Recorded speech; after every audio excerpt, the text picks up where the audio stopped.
It's important to understand what the 5G is doing and what they say it's doing. We're told on the IEEE beamforming document that this technology cooked your eyes like eggs in World War II.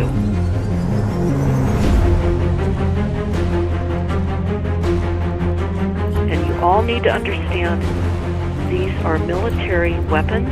These are assault frequencies. If you garner nothing more than that, that's what you need to know. It's microwave radiation warfare. This is what this is.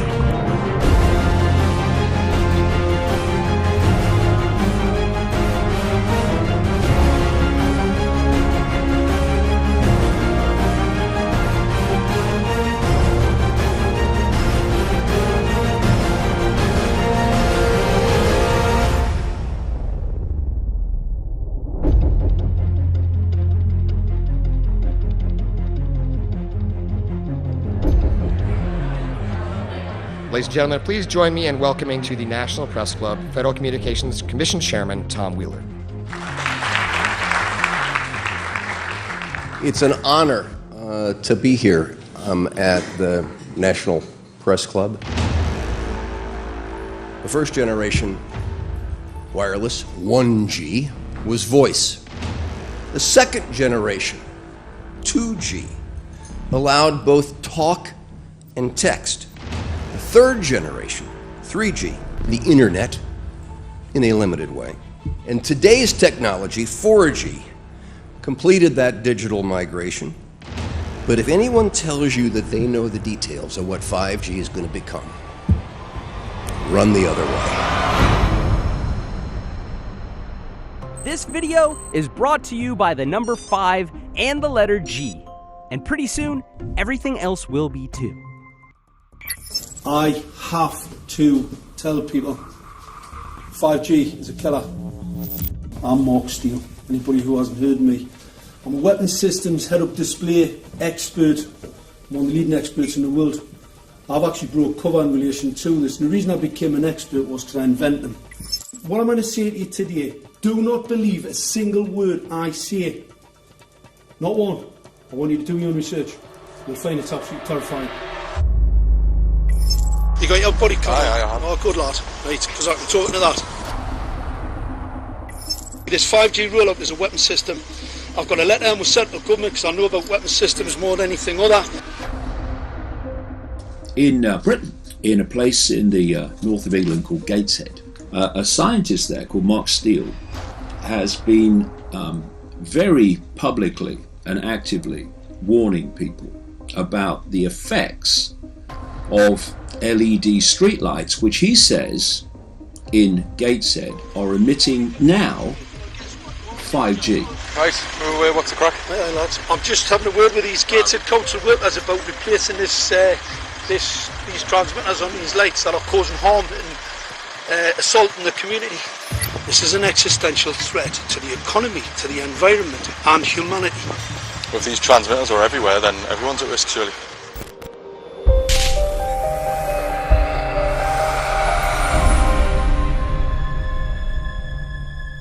There's a lot of confusion about what 5G is. The G stands for generation. So you started off with the first transmitter system. Back in the 1980s. In the 80s, yeah. So you had 1G, then you had 2G. And as the generations moved on, you started to see more complex signal systems, cleverer pieces of antenna designs, etc., etc. So the whole thing became more data, quicker downloads, etc., etc. However, 5G is something completely different.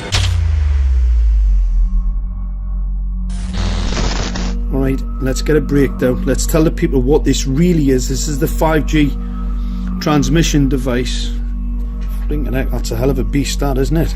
These are the uninsurable transmitters. Just get a good look at that, guys, because obviously I know there's quite a few experts who want to see more detail about the transmitters and the chipsets.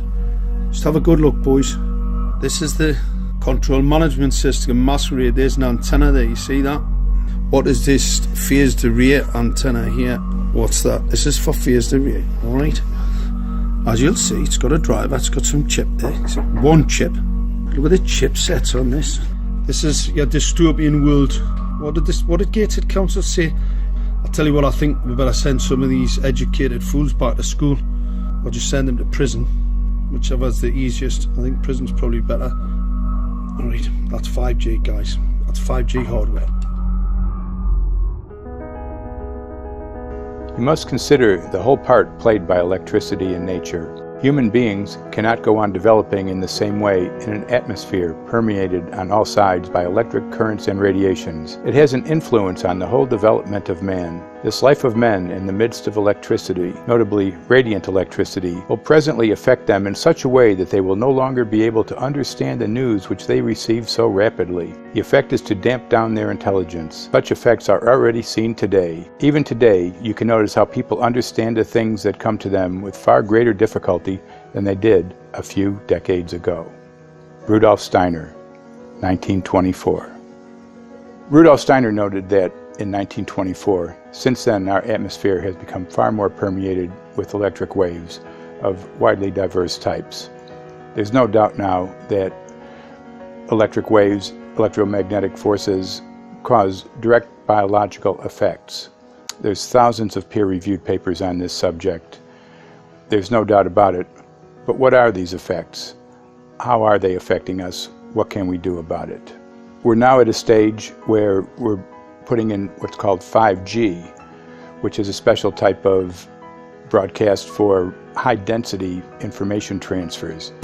And it turns out that this is the same frequency bands that are used in crowd dispersal weaponry.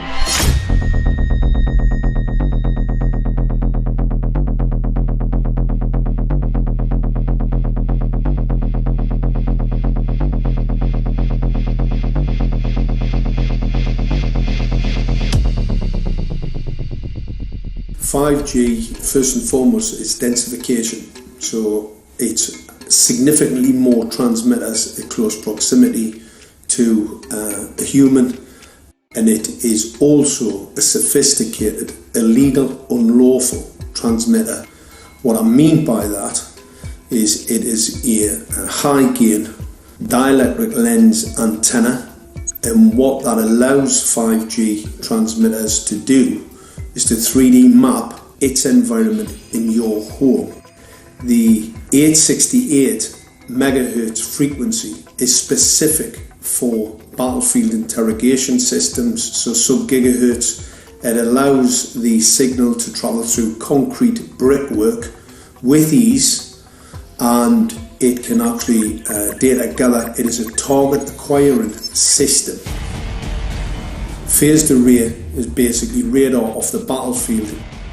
It is extremely good at identifying targets and being able to lock onto targets. And not only that, it can specifically target you as an individual. So any judge sitting on an interesting case, let's say, any lawyer, any barrister, anybody doing any work that is potentially controversial, your life could be at threat.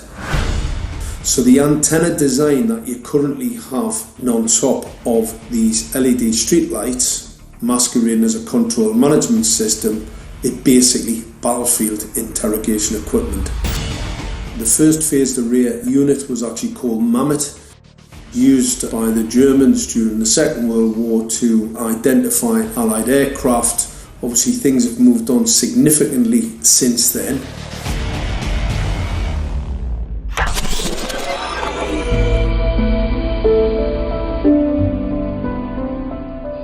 Well, I joined the Royal Navy in 1960, and I specialised in microwave warfare.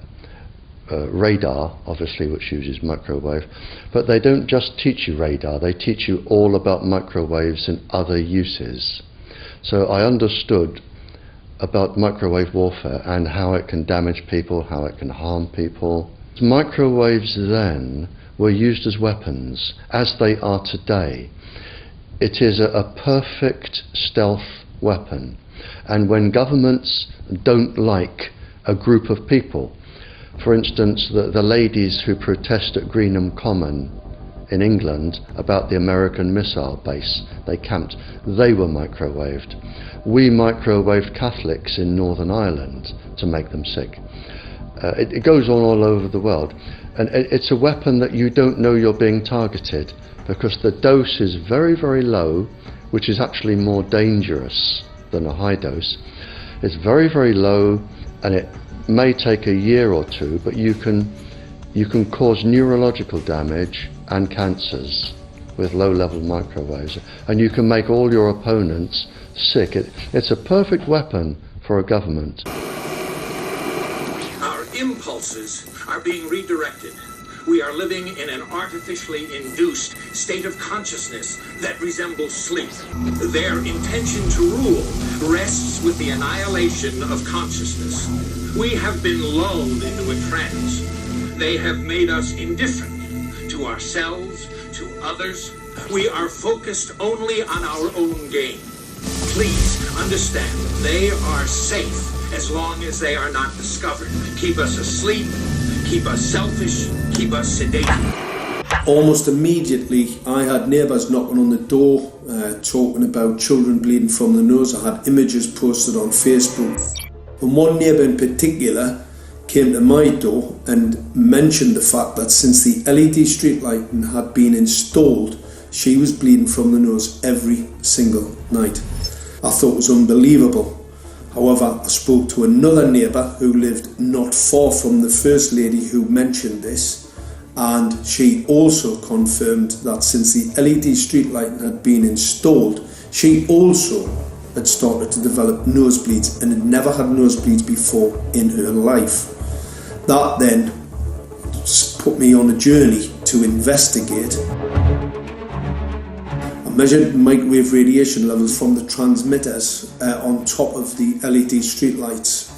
The basic 868 megahertz, it was significantly higher than the current Council of Europe 1815 resolution, which is a maximum of 600 millivolts. I've measured up to over 3,000 millivolts. 5 to 6 times higher than the guidelines. Significantly higher than the current Council of Europe 1815 resolution, which states that 200 millivolts should be the maximum. The Bioinitiative report states that it should be significantly less than that. So we've got the Council of Europe, that's, you know, the international criminal courts are stating that, you know, the learned judges have said that 200 millivolts, and I'm measuring in bedrooms in Gateshead minimum 600 and up to 4,000. Does this mean that in 2020, 2021, when 5G is destined to roll out globally, that you're going to get those kind of readings everywhere all the time? Everywhere all the time. Worse than that? Worse than that. Yes, 5G will connect the Internet of everything.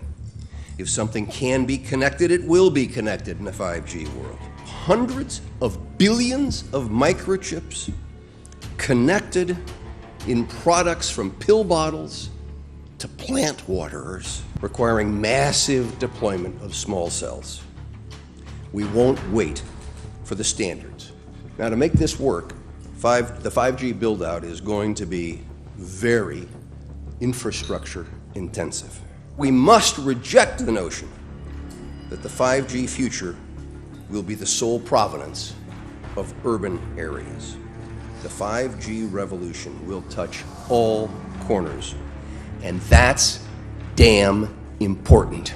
The interconnected world of the future will be the result of decisions we must make today.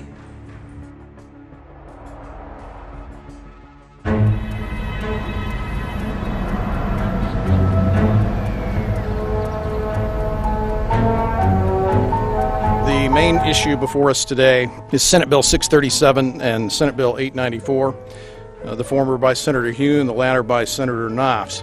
We're going to invite the first four witnesses in support of the legislation, and that would be John Jones with Sprint, David Lewis and Andy Emerson with AT&T, Neil Krevda with Verizon, and Frank Alcavetti Jr. with T-Mobile. So be straight with me. Is it true? It could be. No, well, very few cases. There was an unfortunate incident out in Iowa. Look, gentlemen, practice these words in front of the mirror. Although we are constantly exploring the subject, currently, there is no direct evidence that links cell phone usage to brain cancer.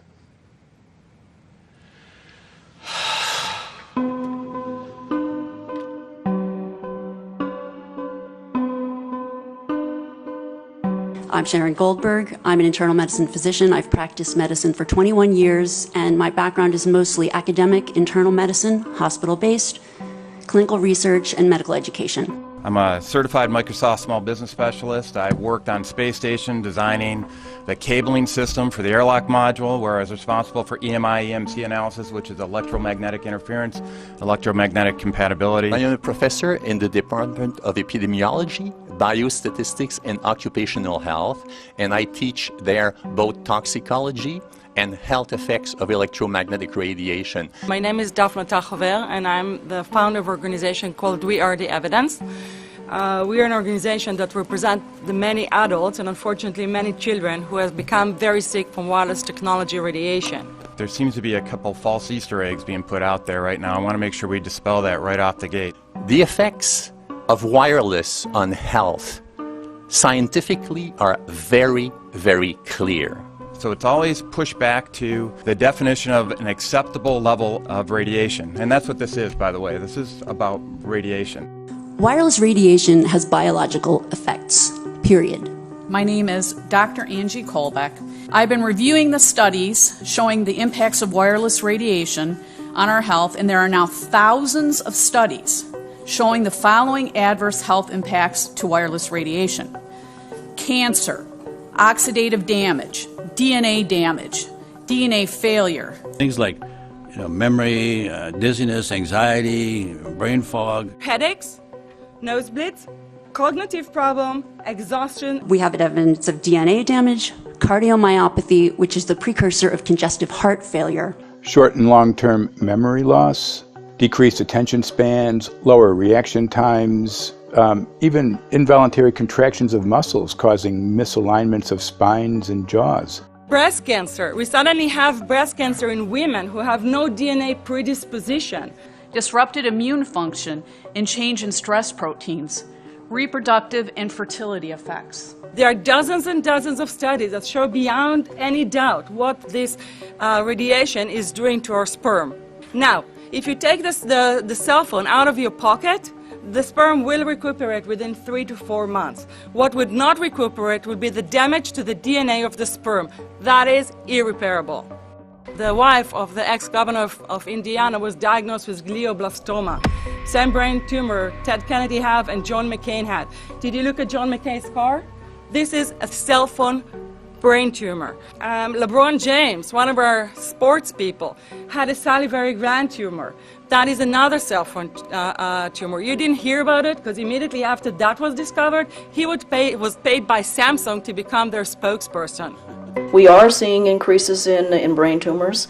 We're seeing increases in Alzheimer's. We're seeing increases in all of the neurotransmitter diseases, ALS, Lou Gehrig's disease, Parkinson's. These are all disease systems that are known to be associated with low-level energy exposures. We talk about 24/7, around-the-clock exposure, wherever you are and your whole body. You never get away from it. And it seems from our studies that maybe your immune system can cope with for a time, but it will deteriorate. Then the irradiation will definitely damage cells at a deeper level, and the question is what will then happen? These are out of peer-reviewed papers, so these are not just hypochondriacs thinking that they're doing it. We're having real problems with this. This is no longer a subject for debate when you look at PubMed and the peer-reviewed literature. These effects are seen in all life forms: plants, animals, insects, microbes. So 5G is not a conversation about whether or not these biological effects exist. They clearly do.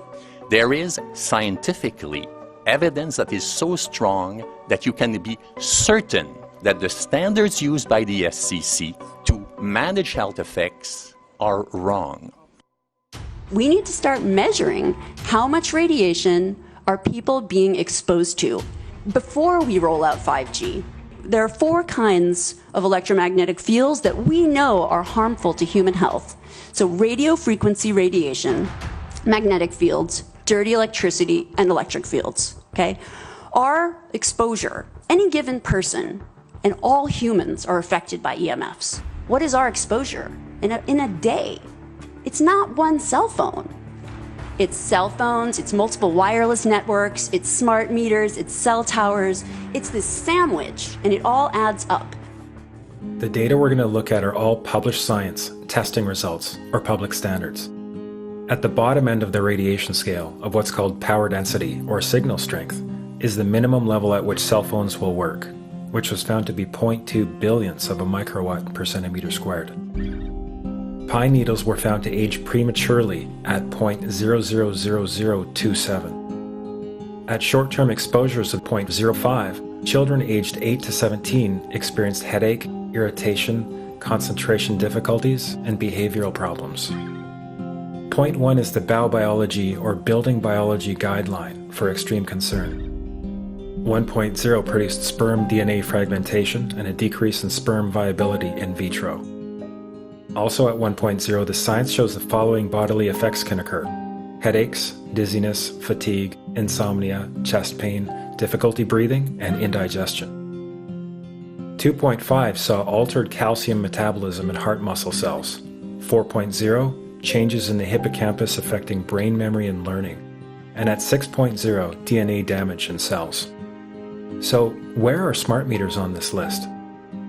Electrical Power Institute in December 2010 measured a single Itron smart meter with pulses up to 7.93 microwatts per centimeter squared. Our own testing indicated approximately 8.0 with 1 meter. These tests are at a close distance, approximately 1 foot away from the meter, but an infant's crib could be just as close on the other side of the wall where the meter or bank of meters are installed. Even though there are all these known health effects at levels far lower, Switzerland, Liechtenstein, and Luxembourg see fit to set the standard at 9.5. And China, Poland, and Russia, 10.0. This is the same level at which behavior has been altered, producing reflexes of avoidance following 30-minute exposures. A room of 12 smart meters, very common and even a conservative number in an apartment building, tested at 19.8 microwatts per centimeter squared. This is hundreds of times higher than levels which clearly indicate harmful effects. So, how can utilities and governments get away with forcing these devices on everyone? This is how. In Canada and the US and several other civilized countries, the safety limit is set at 600 to 1,000 microwatts per centimeter squared. This so-called safety limit is literally tens of thousands of times higher than levels which are known to damage health, according to peer-reviewed published science.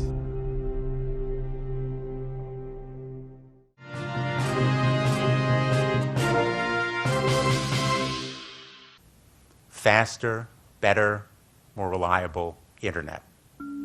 That's the promise of 5G technology, but there is also the peril.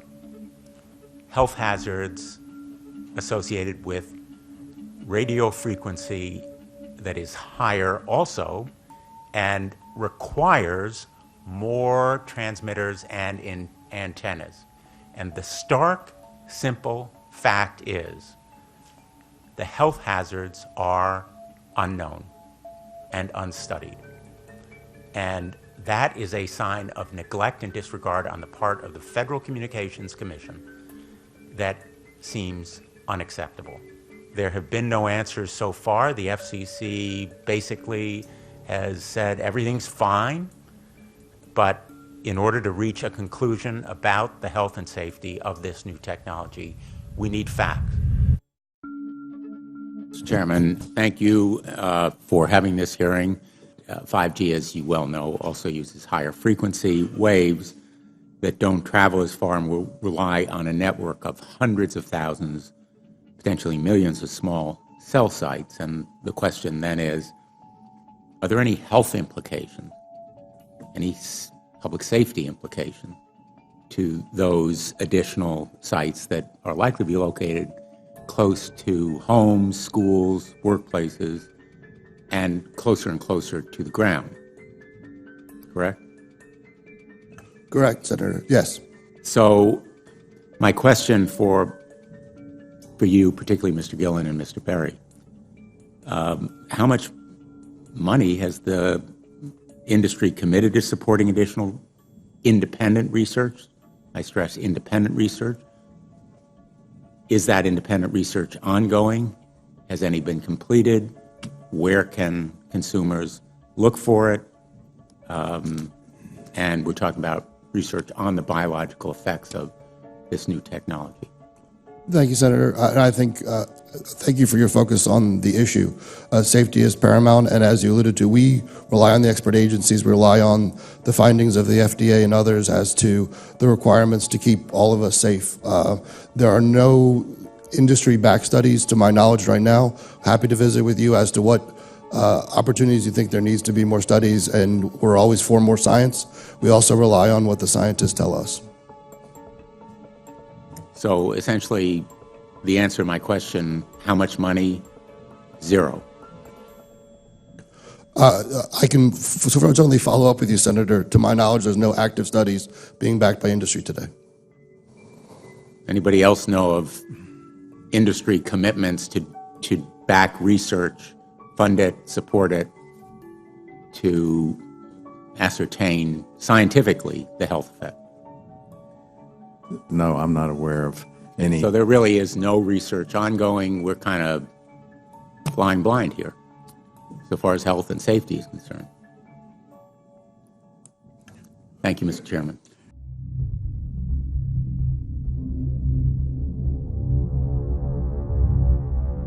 You're a trained medical professional. Yes. We don't have one on the panel.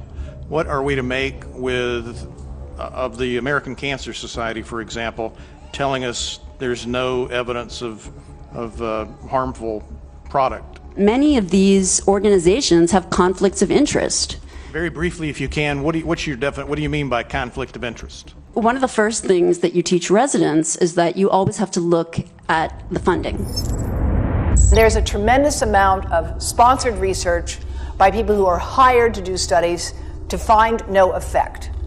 And that's plagued this field in a number of countries. The radio frequency radiation work that we did was supported by Motorola. The relationship was really very cordial and very stress-free, but only up until we started generating data. These folks were very, very upset and began to talk about how are they going to handle this, what sort of spin can we put on this, what can we expect from this, and from that point on the relationship changed.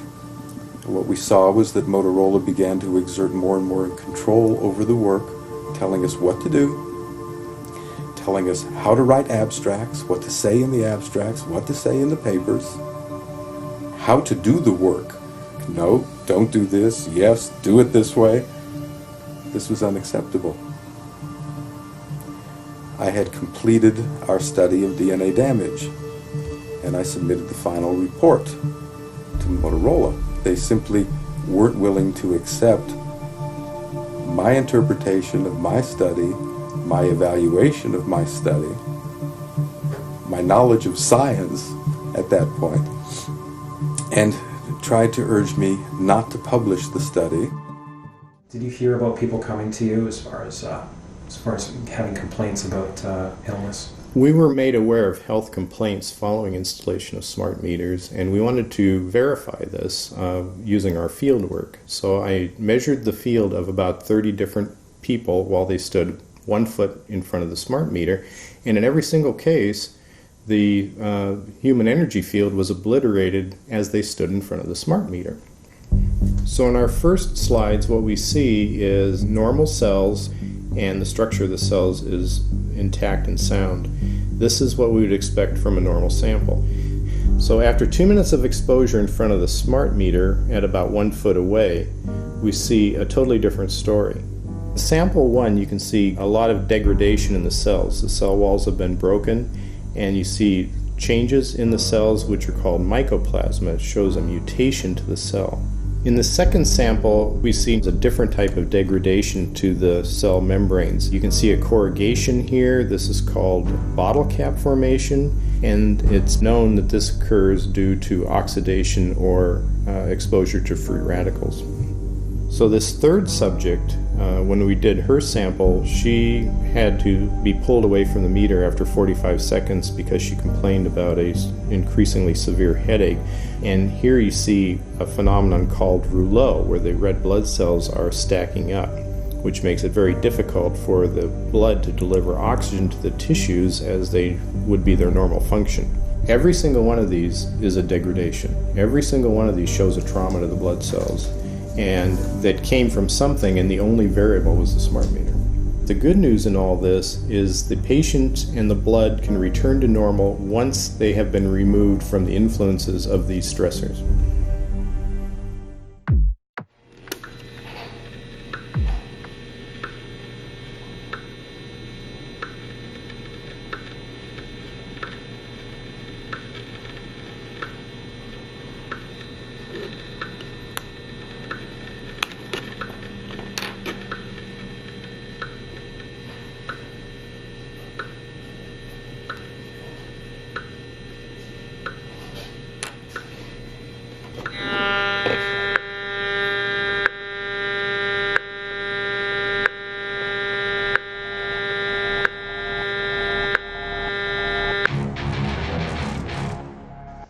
Some of the effects that we can look at, well, one thing is just our regular Wi-Fi, 2.4 gigahertz.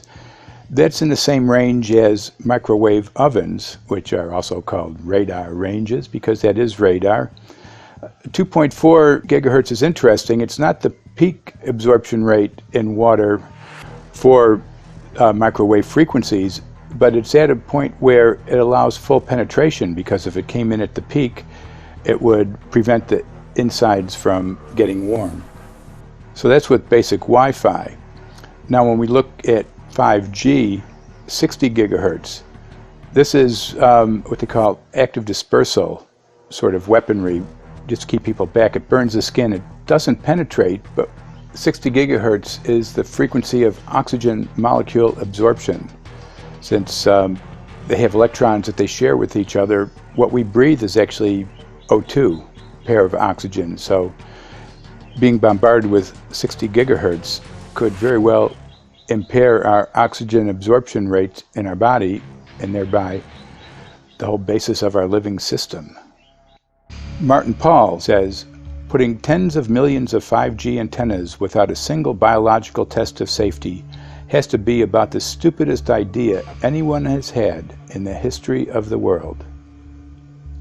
So assessing all this, we have experts in various fields: military EMF weaponry, biological effects on humans, firefighters that are getting cognitive impairment by being there in them, countries that are banning these sort of technologies around schools because of the impairment to cognitive. Let's weigh that up in light of what Rudolf Steiner said in 1924 about just mere radio causing the impairment of cognitive functions on people, that they can receive news from around the world, but they can't understand it as well because of the effect of the electricity. We have to say, something smells sinister here. With the 5th generation, it's actually a whole new ballgame. It's not using the same technology. They're switching to military-grade millimeter wave technology.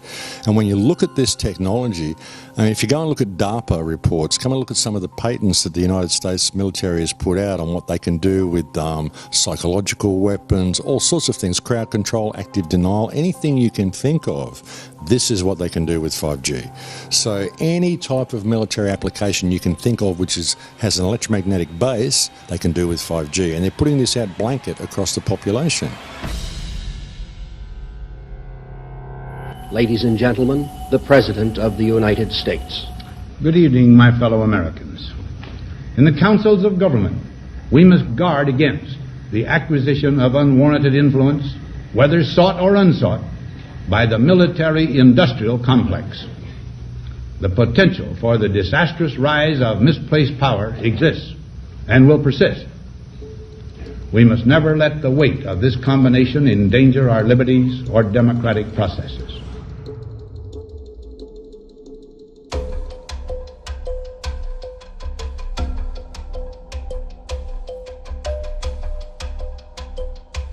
The FCC is a capture agency. They probably conducted what I believe to be the biggest fraud on the public ever conducted.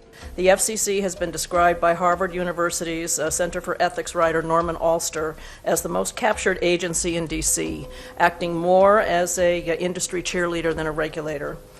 This is especially true today with 5G, where there are serious safety concerns and potentially misleading information coming from the FCC. For example, the previous chairman of the FCC is Tom Wheeler. He was the head of the Wireless Lobby Association for 14 years.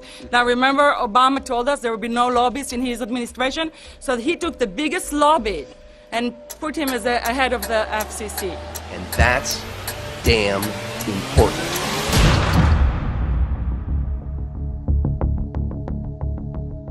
In 1993, the FCC started a rulemaking to adopt the IEEE regulations on this issue. IEEE is an engineer association. Why is it that we adopt regulation of engineers who maybe know how to measure this radiation when it's passing a wall, but not when it's passing a body? All our health agencies objected it, saying that it makes no sense to adopt engineer association, that they had not even one biomedical person on their team. They are effectively indemnified against adverse health impact lawsuits when the acceptable limits are higher than the limits actually shown to show harmful health effects. The FCC guidelines were developed for short-term exposures, 6 minutes, 30 minutes, depending on it's a phone or an outdoor exposure. And they have absolutely no connection to the biological effects that have been very clearly summarized in the Bio Initiative. So as you can see, there's a number of individuals in this room today that have serious concerns about this as regards to their health. If one of your companies decides to put one of these small cells up at a pole that's within, say, 50 feet of one of their houses, what recourse do they have to say, is there a way to move it somewhere else? There's language in the bill so that the authority can require the applicant to come forth with certification of compliance with the FCC's rules related to radio frequency emission. Remember that denial of request or denial of permit request that you can put in? It's going to point back to the acceptable levels as determined by the FCC. Not the EPA or not the CDC, the ones who usually take care of health concerns, but by the FCC, which is staffed by former members of the telecommunication industry. That's the fox guarding the hen house. It's a fact that most insurance companies will not indemnify against EMF effects. Telecom companies around the world are warning their investors of potential major costs due to real or alleged risks of EMF pollution from their products. Interestingly enough, they're warning their investors, but they're not telling their customers. They're basically keeping it quiet because that's where their money comes from. So we're using technology that could be very potentially harmful to us, and the investors know it. But their only worry is that they might lose money, not that our health might be affected. First of all, I think what you should really think about is why is it that they're not insured? It's not that they chose to be self-insured. They're actually rejected by the insurance company from being insured because they understand the risk. And so the insurance companies, the big insurance companies, will not insure the telecommunications? So there's insurance companies, and then there's what's called secondary insurance companies. Secondary insurance companies are the insurance companies that insure the insurance companies. So in an event, an insurance company, let's say I insure Verizon, and it may not be able to meet the claims, then the secondary insurance company is kicking in. Like Lloyd's of London. Sorry? Like yes, Lloyd's of exactly. London. So two leading ones would be Lloyd's of London and Swiss Re. Both told the insurance company not to insure the wireless industry, and this is why they're not insured. And that should give you a hint. Now, this is exactly why they have to prevent a health lawsuit. And how do they prevent lawsuit? That goes back to Section 704.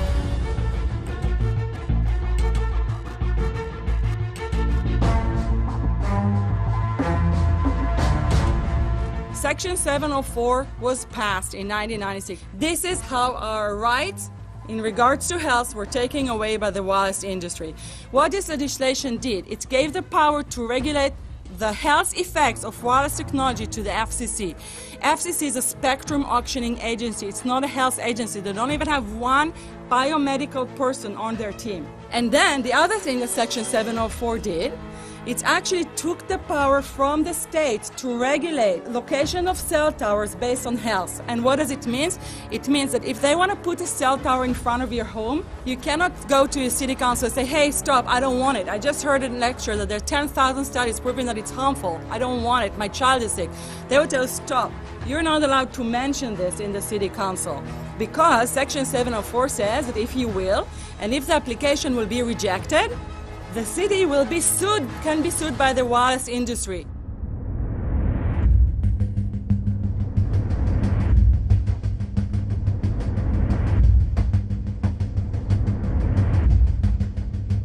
A major U.S. government study on rats finds a link between cell phones and cancer. Very first government study linking the radiation from cell phones to cancer. 2-decade, $30 million federal study out today found there is some evidence of a link between cell phone radiation and brain cancer. Professor, what is the NDP? I've heard that study several times. NDP is what? So it's a $25 million study on rats and mice that was supposed to demonstrate that there were no effects of radiation below thermal. And in fact, it demonstrated exactly the opposite.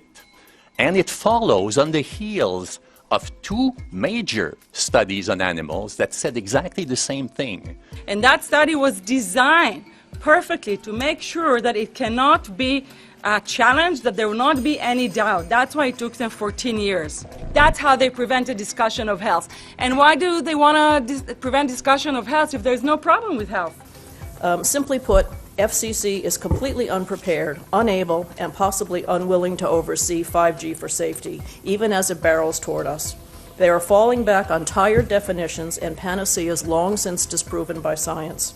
To make matters worse, recent FCC rulings and numerous industry-friendly bills passed at state and federal levels between 2016 and 2018 removed the last vestiges of local and state review over infrastructure siting, just when we need it the most. When those first studies were performed years and years ago, nobody knew about the importance of the microbiome, the role of the microbiome and the immune system, and even less the role of the microbiota inside our brains, that is, the microbes that are normally resident inside our brains, whose influence on brain function is nothing but immense. And you may think, well, who cares about the microbes? The less microbes we have, the better it is. Well, we know by now that this is not absolutely the case, because microbes are truly essential for the development and function of all our organs and systems. Our immune system is based on the microbes we have in our gut. And our brain also has microbes that influence its function. In tests, it's been found things like mold. If you grow mold inside a Faraday cage, it'll grow one way, and then even if the electromagnetic fields are around, take the Faraday cage away and some sort of 600 biotoxins are developed within the mold because of the effects of the EMFs upon it. Electromagnetic fields, even of weak quality, have an effect upon our microbiome, which is really essential to our whole being. This is going to eviscerate microbial DNA inside human beings, which is our effective operating system, number one.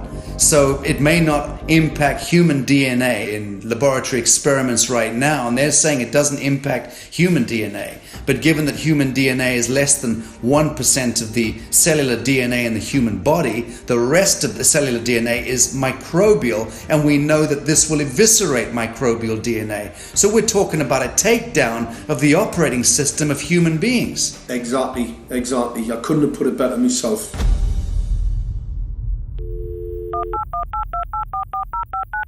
John Brandt. Good morning, Mr. Brandt. Wow, this is Amanda from Virginia. Hi, how are you? Hi, I've been trying to get a hold of you for months now. You guys are covering up chemtrails. No, we are not covering it. We have no reason to cover up chemtrails. Of course, you have every reason to cover it up. Every reason. It's called losing your job. What reasons would that be? Oh, well, you personally, you would lose your job if you were to reveal anything to me, and it's probably unsafe for you to even be speaking about this, considering the types of individuals you work for. It's not unsafe. It is unsafe. There's no problem with us talking on, you're a citizen, you're making a complaint. Oh, Lord, have mercy on myself. It's a complaint in an area that we don't have authority to regulate.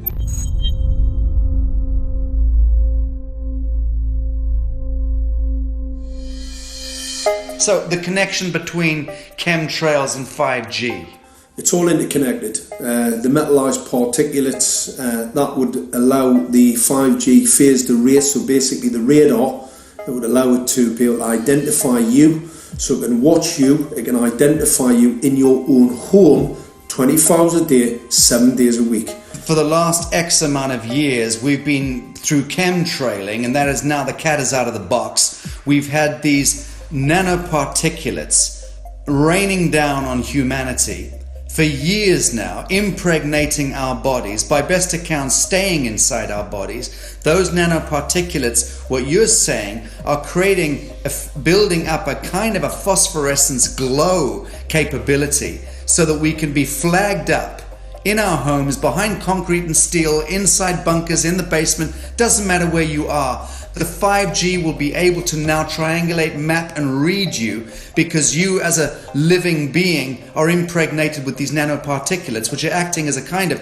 transmission and reception technology. It's exactly, absolutely exactly.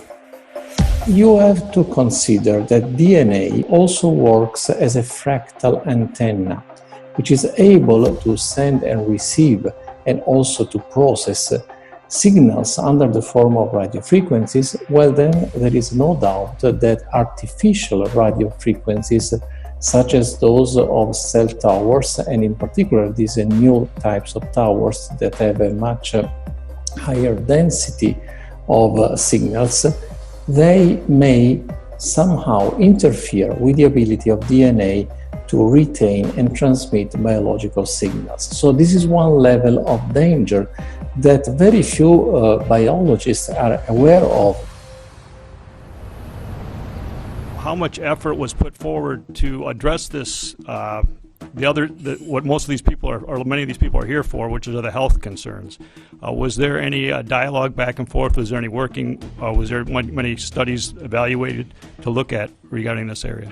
Maybe not every person that has concerns on the legislation was brought to the table. Okay, so from your perspective, you feel that there was a legitimate amount of time to evaluate the data that the opposition would have on this? Absolutely, and I wouldn't put forth something that I didn't believe in. And I'll tell you, as I mentioned earlier, and it's been commented several times amongst the panel here, this is truly an economic development issue. Our 3-year-old, again at home, is outraged when we pull out the driveway and he's not able to access Wi-Fi.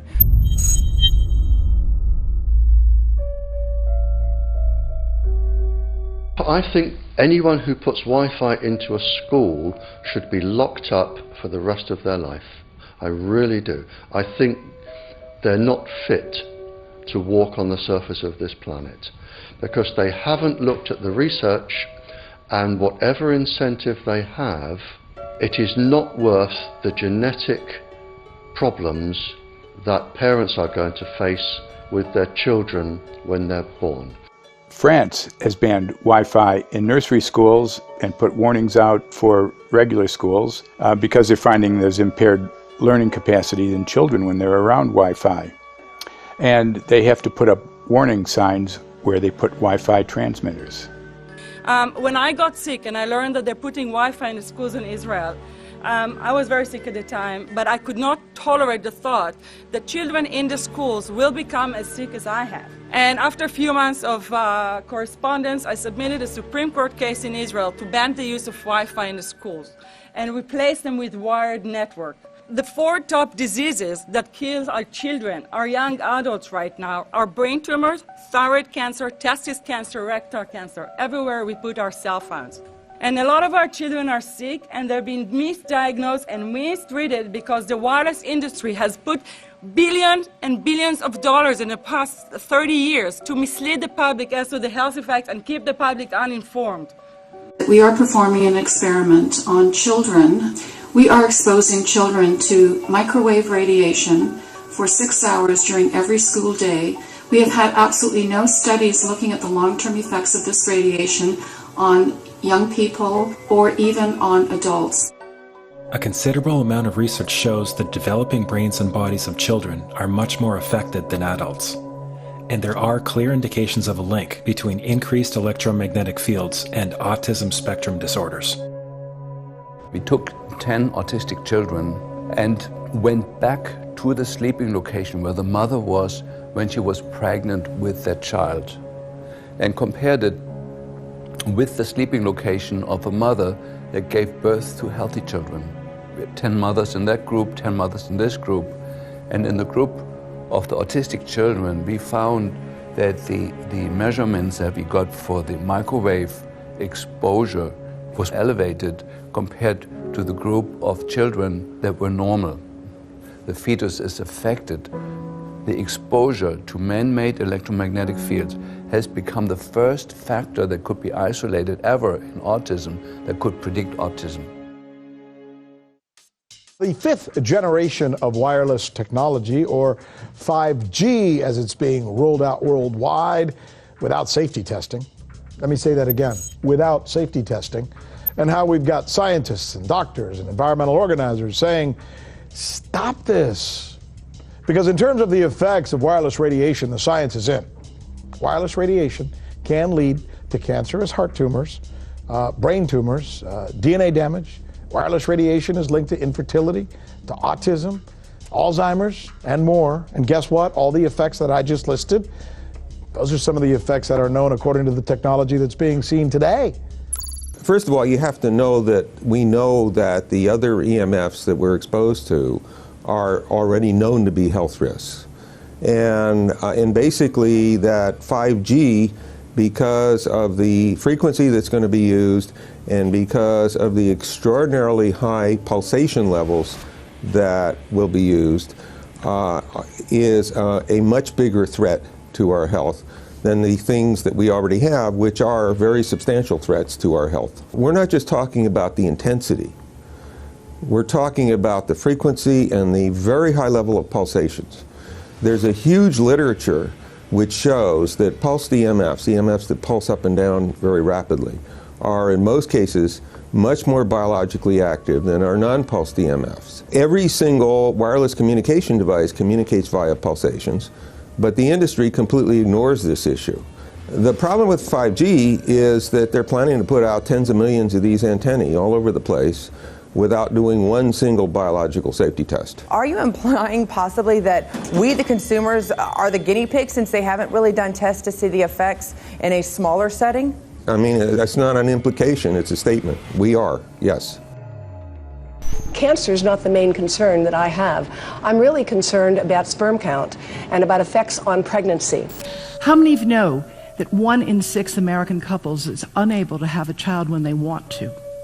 How many of you know that last year the birth rate in this country dropped the most that it ever has in recent history, 3% in a single year? People look at the sperm, and people use cell phones, and the sperm, usually sperm swim, and they swim straight. But if you expose them to radio frequency, mobile phone waves, they swim in a circle. Studies have been done here in Australia, taking sperm from healthy men. And one test tube gets exposed to cell phone radiation, and one test tube is not exposed to mobile phone radiation. And then the results are evaluated. And this is a measure of vitality. We measure how well the sperm swim. This is a measure of motility.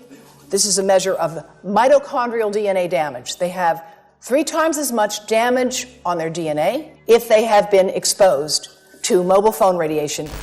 The data on that are rock solid. Cell phones can damage sperm quantity and quality.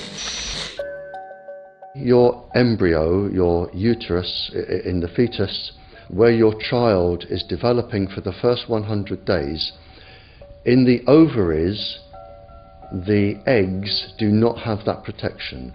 So they are at maximum risk from radiation.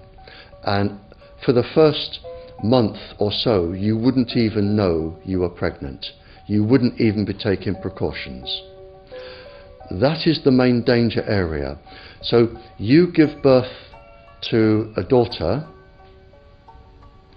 but her ovaries are now contaminated. She may be normal, she may be genetically damaged, but her ovaries are at the most risk. So when your daughter grows up and she becomes pregnant and has a baby, this is where one of these eggs will be fertilized and come out. So the real damage here is your grandchildren. That is where it is going to show most. Do you think that there is a chance that within the third generation of females, they may be irreversibly sterile? Not in the third generation, but in the fifth generation, and that would for humans be something in the order of 150 years ahead of us. And of course, then it's too late to say that you are sorry, and it's very too late to say stop. There is a wealth of papers. I mean, we're talking about thousands of published papers in the scientific literature, few of which, or sometimes none of which, have entered the official documentations from authorities and likewise. So I think it's really time to have an independent compilation of data. Such was done at August 31st, 2007 in the form of the Bioinitiative report, of which I was one of the authors. And then we put together approximately 2,000 scientific references on a little bit more than 600 pages, clearly saying that if you, for instance, if you are a rat or a mouse or a cell or a molecule, you should definitely not allow yourself to be exposed to this. And in the meantime, we have this full-scale experiment using our own kids. One interesting case, John Patterson, he was a telecommunications engineer in Sydney, Australia. Very brilliant man. For 20 years, John tested Telstra digital systems. Over the time, he realised the dangers of electromagnetic radiation. It disrupts the bioelectric system of your body, which is really your brain, your nervous system, how your muscles talk. And he tried warning of these effects through different agencies, through his company. Got all the test gear out and measured it and drew up a report, and I was immediately removed from service. Finally, in 2007, he took matters into his own hand. He commandeered a used British Army tank and went and destroyed 6 cell phone towers in Sydney, Australia, because he wanted to stop this. He was trying to make a point. The message was that how dangerous it was. You know, these people were elected by us to manage our infrastructure in a responsible manner. That is the sole purpose of government if it's going to exist at all. And if it doesn't do that, then it has no right. It is invalid. So we need to pull this infrastructure down. We really do. But in order to do that, I mean, we can't just be some violent domestic terrorist. You've got to bring this awareness to the people that these towers are doing them damage. You don't need bandwidth that fast. And they're not doing it so you can download movies quickly. They're doing it so they can track every single thing you do and bring in this social crediting system to control even everything you think. There's a story about a lady called Claire Edwards. She was a United Nations staff member, and she was warning of the potentially catastrophic dangers of 5G technology. I took the issue to the UN Secretary General, Antonio Guterres. He is a physicist and electrical engineer, and lectured on telecommunication signals early in his career, yet asserted to me that he knew nothing about the dangers of 5G. Current public exposure levels are at least 1 quintillion, that's 18 zeros, 1 quintillion times above natural background radiation, according to Professor Olle Johansson of the Karolinska Institute in Sweden. The highly dangerous biological effects of EMFs have been documented by thousands of studies since 1932, indicating that we may be facing a global health catastrophe orders of magnitude worse than those caused by tobacco and cigarettes. 5G is designed to deliver concentrated and focused electromagnetic radiation in excess of 100 times current levels, in the same way as do directed energy weapons. There is currently an international appeal signed by 237 EMF scientists from 41 nations, urging the UN and particularly the WHO to exert strong leadership in fostering the development of more protective EMF guidelines, encouraging precautionary measures and educating the public about the considerable health risks, particularly the risks to children and fetal development. Sorry, because we are talking with someone that is a little bit ignorant on these things. You're talking to the Wi-Fi systems? I become worried because I put those devices in my house. I will have to, I confess my ignorance on this. We will have to, but I'm going to raise this with WHO, which I think is the organization that might be able to deal with it properly, because I must confess I was not aware of that danger.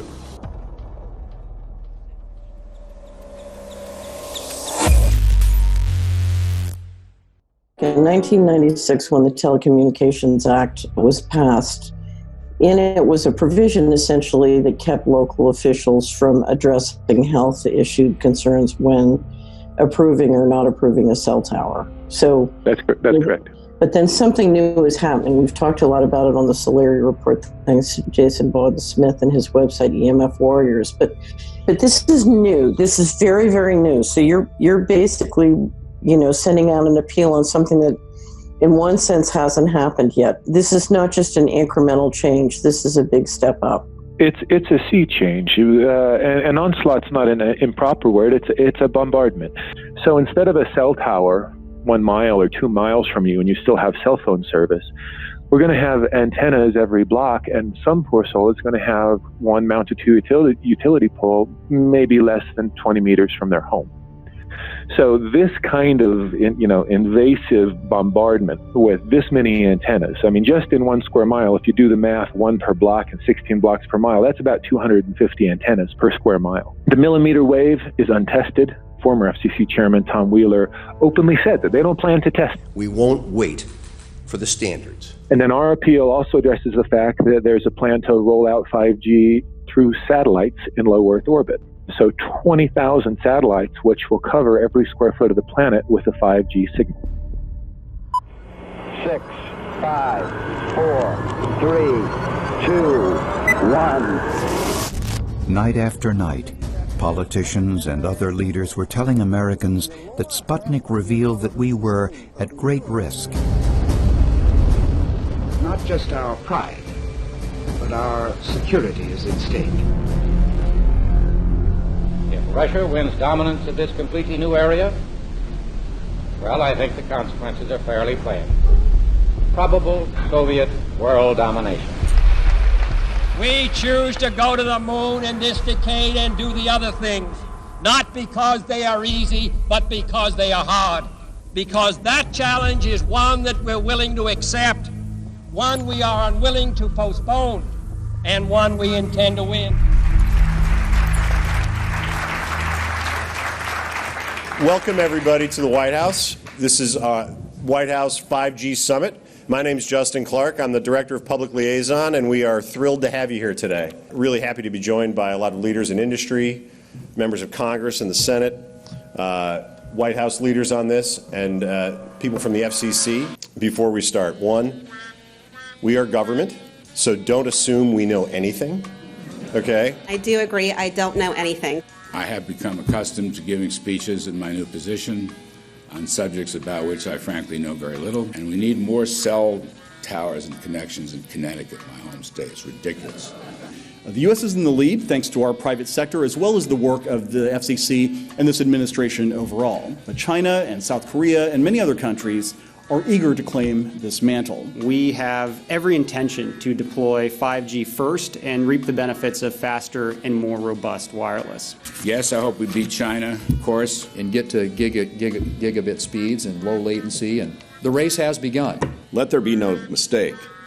The race to 5G is a sprint. Winning the global race to 5G, it's a national priority. We must bear in mind the national security implications of winning the race on 5G. Today we're talking about the importance of being first in 5G, continued commitment to putting America first in the race to 5G. We're calling it America First, 5G First. Well, our strategy is called the 5G Fast Plan, a plan to facilitate America's superiority in 5G technology. Connected devices for health applications, which I love, has the capacity to make people healthier, as I understand it, a lot of medical applications. Industry is not asking the government for money to build 5G networks. They're asking us to cut the red tape that surrounds infrastructure deployment. We cannot let today's red tape strangle the 5G future. The red tape slows and sometimes stops the building of densified network facilities necessary for 5G. As we continue our efforts to keep government out of the way, so that America can continue its leadership for America to win the race to 5G. One path is the government regulatory path. The other path is the private enterprise free market, the gales of creative destruction Schumpeter path. Have you ever heard that? Gales of creative destruction? It just means let it rip. The new replaces the old. With 5G, we're on the cusp of another era of American innovation. It means an even more connected world for everyone around us, unlocking the potential of the Internet of Things to become safer, healthier, and more sustainable for our future. You know, sometimes, look, we all believe in the 10th Amendment, but sometimes you have to override it.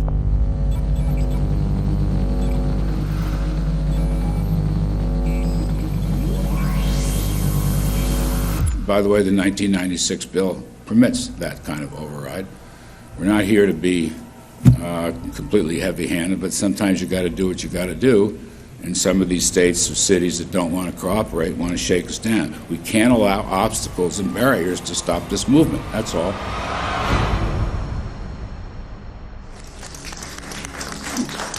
And this happened in Canada. I mean, there were some activists I was working with up there that said, well, you know, we won a victory. We got the Public Utilities Commission to allow us to opt out. And I said, boy, that's divide and conquer. They just got rid of the people that were raising hell. So, you know, that's not the answer. We need to opt out everybody. An opt-out is an agreement to pay to not be harmed.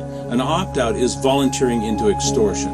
An opt-out says that if I don't pay you, you have the right to harm me. So that doesn't work.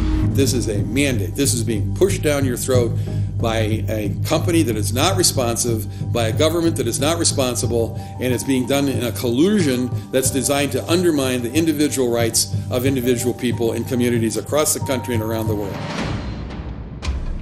The Minister for the Environment has a duty. His duty is primarily to ensure that there is cleaner, better, healthier environment for people in this country. It's a simple duty. He also has a responsibility in regard to science and innovation to make sure that that happens. What seems to be happening here, in fact one could say undoubtedly happening here, is he's using science and innovation to ensure that our right to life is threatened. There have been no public debates. There is no public discourse. There are no public disclosures as to why, when, how, what is going on in regard to 5G. That by itself is a breach of ministerial responsibility, and one which we really should look at in terms of a private prosecution against the ministers who have failed to protect our right to life. Okay, smart technology, smart meters, smart cars, not that smart, huh? What does smart mean? Anything that has smart attached to it, secret militarised armaments in residential technology. That's where smart came from. And smart, every bit of technology that you see today has all been developed for either some type of battlefield, some type of intelligence gathering system, and obviously these developments have to be commercialised, and people have actually took them into their homes. The definition of a smart grid is a wireless system that will fundamentally turn every single appliance in your home into the equivalent of a transmitting cell phone. That's every computer, every television, every furnace, every air conditioner, every coffee machine, every printer, every single appliance that you have in your house will eventually, in a smart grid, have an antenna that's embedded into it that will transmit your usage data to a smart meter on the outside of your home that will then transmit your usage data to another tower receiving that usage signal that will then go to the utility company for supposedly billing purposes. Not all signals will just be about your individual use. There will be aggregate meters that will bounce signal from house to house to house within a neighborhood that will then accumulate all of the usage data that will transmit that to the utility company. Now, what that will do is that the end metering system that is transmitting all of that data will be firing an RF signal at many, many times a second, which will increase the average homeowner's radio frequency radiation exposure exponentially. This picture shows some aphids on the leaf of an orange tree. Shortly after radar equipment was installed at a nearby airport a number of years ago. I noticed that every few seconds, all the aphids would tense up in unison and do sort of a little dance, as you see in the picture. Upon further investigation, I found that the interval of time between the activity of each dance coincided exactly with the rotation of the radar rotor device at the airport, which was a distance of approximately 14 miles. The antenna arrays create this steerable beam, which helps concentrate the energy. The beams get pointed at the user. What's a MIMO tank? Massive in, massive out. British government have got a plan to roll 400,000 out. This is so that you've got 5G in every nook and cranny, every part of the countryside, so that you can have autonomous tractors, believe it or not. However, those transmitters, these are radar. It is phased array radar. Though that radar signal sweeping the countryside will kill every pollinator, every biological structure, it will sterilise livestock, it will kill the ground, so consequently land won't have a value, obviously farmers will die, the community will be under attack. The community will be under attack. If we can't produce food, if we kill all the pollinators, we're in serious trouble. The takeaway is that 5G, the $1 trillion rollout of 5G by our friendly local government, is definitely a weapon system masquerading as a modern efficiency technology. It most certainly is. And what I put it down to, it's economic terrorism. There is no value, nil, in killing off your population, in destroying your ability to grow food, to kill all your pollinators. They may have a nice financial number on a piece of paper, but in reality, dementia, diabetes, all the things that are currently crippling the NHS, a burden on the country, illness, mental health issues, the focus of that cause can be identified and has been identified in the science. The science is proven. The epidemiological data that we're seeing on the street is now substantiating that science. The DNA inside you, the mitochondrial DNA, you can trace unchanged to your mother, her mother, her mother, right the way back to the beginning of the human race in Africa, the Stone Age. It is unchanged, the mitochondria, and that is being unchanged in your children, which means if you damage it, your child could be genetically damaged, then her child, and her child, and her child, forever. You are condemning the future generations of every single child. There is, however, a light at the end of the tunnel, or there is some ray of hope. Thanks to the principles of biological quantum entanglement that we have learned how to exploit in the field of biology and medicine, now we can transfer the information from the microbial DNA to the human DNA. And in so doing, we can train, so to speak, the microbes to withstand whatever extreme condition they are exposed to, including this new technology. And then we can train them to transfer this resilience of theirs to our DNA. So let's say that there are good reasons to be worried about the introduction of these new technologies, but fortunately, since the knowledge in the field of quantum biology, in the field of microbiome medicine is advancing as fast as potentially harmful technology, then we can exploit this knowledge to protect ourselves from any real potential or perceived danger from these new technologies. I've met with molecular and cellular biologists, with blood microscopists, with weapons development experts, frontline activists and researchers, and all the stories I'm hearing from these experts and pundits leads to the same thing. 5G is almost certainly the end game. It is an extinction event brought into our homes, into our classrooms, onto the high street, into the very cells and DNA in our human bodies. It is such a perilous threat that it is almost impossible to imagine, let alone describe. When the 5G signature goes live, it will tap into a multitude of satellites which are in geosat orbit around the surface of the Earth. Millions of surface antennas will pick up that signaling and will then scatter the signaling into hundreds and hundreds of millions of different micro antenna systems set up on street lamps and even in your home, which you're not aware of incidentally. The LED light bulbs in your home invariably contain the micro or nanotech lens flare capacitors which will receive the 5G signaling, and it will proliferate the 5G signaling everywhere by exploding the signal into billions of photons which will target everything all at the same time. This is stealth technology. This is invisible science. But what it means in simple terms is that you will be flagged up, visible, trackable inside your own home. Anywhere you move on the surface of the Earth, they will have a lock and load tracking capability over you. You will be visible to invisible masters, each one of us, all the time.